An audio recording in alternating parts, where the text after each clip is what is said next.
परम कारुणिक बुद्ध जी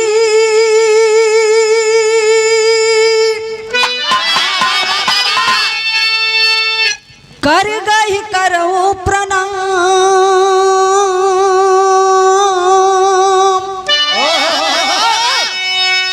अब धन्य किया संसार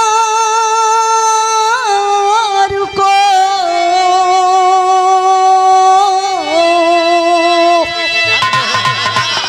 समता का पैगाम।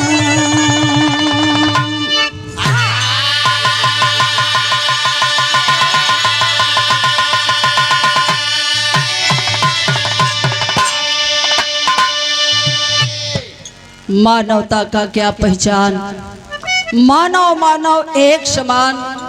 पूरी दुनिया को संदेश देने वाले तथागत बुद्ध को नमन करते हुए मैं बताना चाहूंगी, आज बिरहा जगत के महान लेखक तथा गायक महान विभूति आप माननीय स्वर्गीय शिव मूरत यादव जी के चरणों में श्रद्धा का सुमन अर्पित करते हुए यहाँ उपस्थित आप सभी कविगण, गायक गायिका भाई बहनों तथा इस मंच में विराजमान आप सभी बंधुओं का तहे दिल से हार्दिक आभार, बहुत बहुत साधुवाद।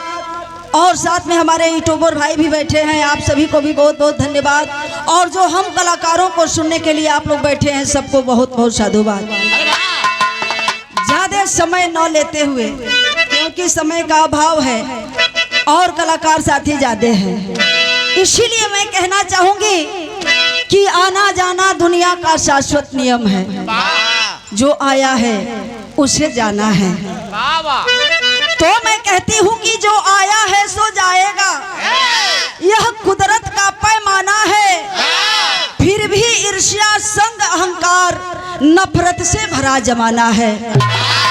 कुछ ऐसे लोग भी आए हैं जिनका पैगाम सुहाना है, इसीलिए आज उन गुरुओं की गरिमा को यहाँ लगाना है, उन तमाम गुरुओं को याद करना है। लेकिन आज बिरहा के महान गायक, महान लेखक स्वर्गीय माननीय शिव मूरत यादव जी को श्रद्धा सुमन अर्पित करते हुए मैं कहना चाहूंगी, क्या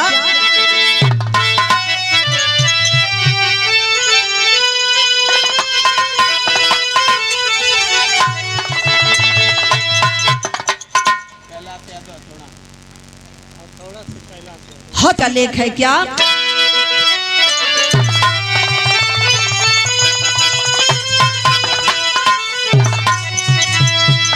कि शिव मूरत शिव की अरे मूरत थे,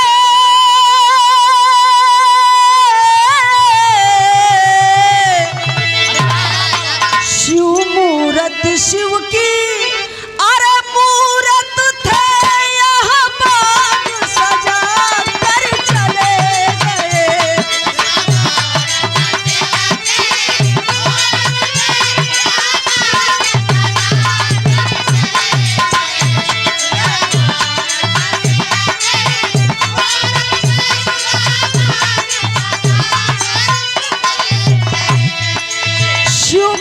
शिव की मूरत थे, यह बाग सजा कर चले गए। ज्यादा नहीं मैं कुछ कहूंगी, क्योंकि समय का अभाव है।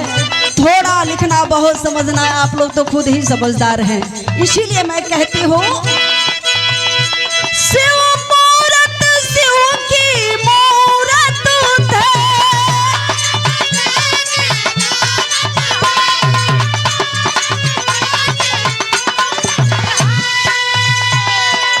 देखे बिरहा में आप नाम के मोहताज नहीं हैं। आप आदरणीय शाहबुद्दीन यादव जी, आपकी ओर से प्यार के पंखुड़ियों से गुथा हुआ अनमोल पुष्पहार, बहुत रुपयों से आपने मेरा सम्मान किया। गोसाई की बाजार की धरती से बहुत बहुत बड़ा।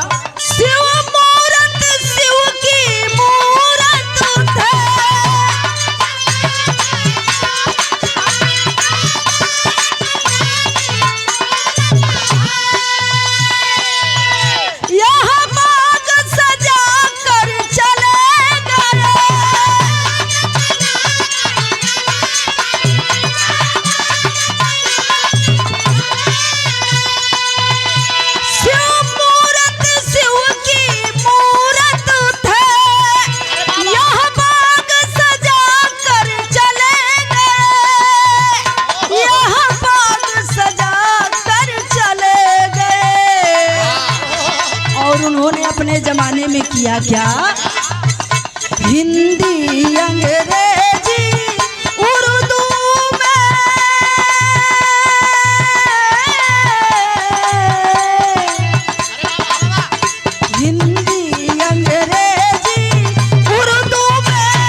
बड़े ही सुंदर गायिका, सामाजिक परिवर्तन की मशहूर गायिका सुनीता चंचल, और बहुत ही सुंदर आप बिरहा भी गाती हैं और समाज को जगाने में आपका बहुत प्रयास है। इसके लिए दिल से आपको साधुवाद। आपकी ओर से बहुत रुपयों का सम्मान और आप चाचा जी की ओर से बहुत रुपयों का सम्मान रहा। बहुत बहुत साधुवाद, आशीर्वाद की कामना बा। आज नए का जमाना में नया कलाकारों लोग के दो चार शब्द अगर अंग्रेजी बोले के कह दो लोग ना बोल पाए, लेकिन अपने जमाने में आप गुरु शिव मूरत यादव जी उर्दू, अंग्रेजी, संस्कृत हर फन के आप कलाकार। हेलो, बिरहा में जब हम भी बिरहा भरदर जब बिरहा गाई और वो गावत है, लेकिन कुछ कलाकार लोग हमसे भटकता लोग कहता लोग कि बात होते अब दूसर कुछ गावत है। लेकिन कभी जी ने लिखा कि already danger this proud giving always difficulty interfere hurt the house outward to 420 universe in living happiness money divide 50-50 इन्हें लिखा था और हमने भी गाया। लेकिन आप गुरुदेव हिंदी, अंग्रेजी, संस्कृत, उर्दू सब गाकर चले गए। जो आज के नए कलाकार धुन तराना के अलावा उनके पास कुछ है नहीं। भाई हमारे बाती से क्यों बुरा मत मानी, जो सच्चाई बताओ हम कहते कहना है क्या। अब क्या कोई सिखलाएगा,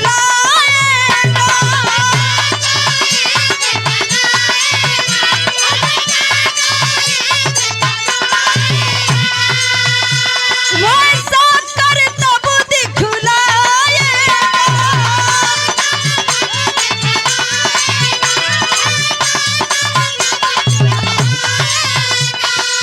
स्वर्गीय शिव मूरत यादव जी, आपका गुणगान जमाना आज भी करता है। आप क्या करते थे।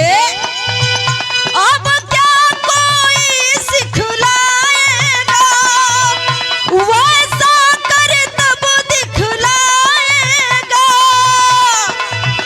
फिल्मी धुन पे इस बिरहा को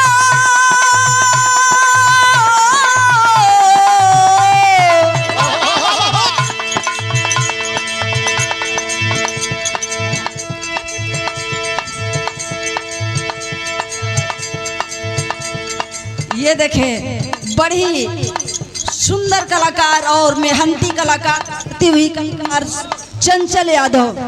आप अपने स्वभाव में कभी परिवर्तन मत लाइएगा। आज जब परिवर्तन नहीं लाएंगे तो बिरहा जगत में आप आसमान को छू जाएंगे। धारा में तो मुर्दा बहते हैं, जो धारा से विपरीत होकर तैराकी कर लेता है वही महान होता है। और ये देखें, बिरहा जगत में परिचय की मोहताज नहीं है। आप आदरणीय, आप माननीय नीतू चंचल जी, हम लोग एक साथ बहुत मुकाबला गाए हैं। आपका बड़ा सम्मान मिला। बहुत बहुत साधुवाद, आशीर्वाद के कामना बा। बड़ा दिल पर भेंट भइल है आज। हम चाहते हैं कि बहुत जल्दी फिर मुलाकात होके। कहना है फिल्मी धुन पे इस बिरहा को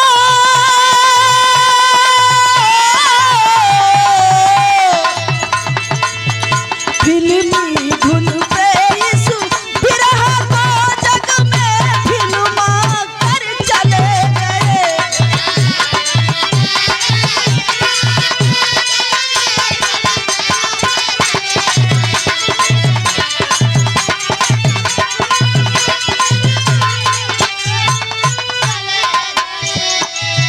फिल्मी धुन पे इस बिरहा को जग में फिल्मा कर चले गए। फिल्मी धुन तरस गाने में आप माहिर थे, आपका कोई जोड़ नहीं।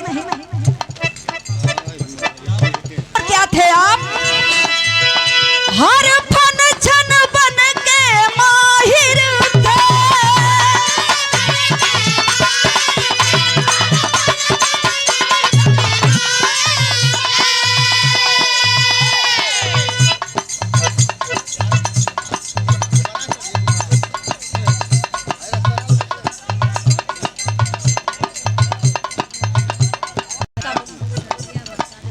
काजल गौड़ सादियाबाद की धरती से बड़ी ही अच्छी गायिका है। आपको हम यूट्यूब पे देखा करते हैं, सुना करते हैं। बहुत बहुत साधुवाद। अभी जो पुरस्कार आवत के समय में आप लोग मत जोड़ी। ये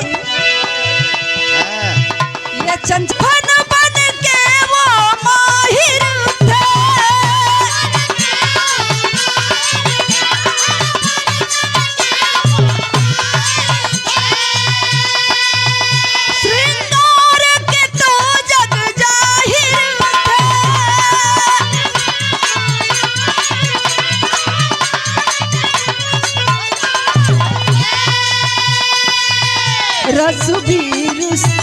रसुबीर साथ यीशु अरे महफिल में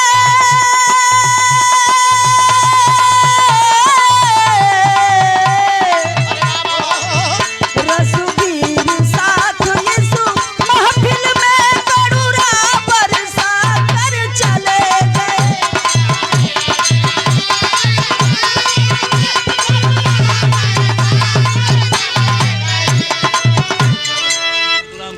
ये देख